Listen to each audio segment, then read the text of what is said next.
Sabrina, Charlie. private or otherwise, there's a formalization about a letter. It's a document. It's Sure. signed. It can be traced. Who does that serve? Is it because the United States needs to be seen to be doing something? Knowing this letter would get out, signed by these two very important figures at this particular time. Why? Why wasn't it a phone call? Why was it a letter? Okay. Well, appreciate the question, but we didn't know it was going to get out. We didn't know that someone was going to. All I can tell you is that the Secretary and Secretary Blinken sent a letter. Not going to go into those details. I've seen the social media reports out there, but I'm just not going to go into more details of a letter. Why do you make a phone call versus sending an email versus sending a text?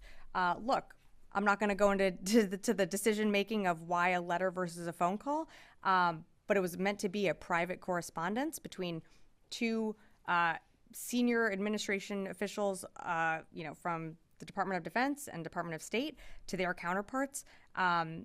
Again, I understand it is an official letter on official letterhead, but those correspondence are still, meant to be private, and so I'm just not going to go into more details on the letter. There's a paper trail. It was literally making a statement. It is literally a statement.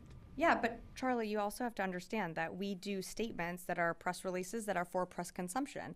The secretary does calls with his counterparts all the time. We don't put, a live stream of that on defense.gov for everyone to listen to. Those are meant to be private conversations. This was a private correspondence with their counterparts.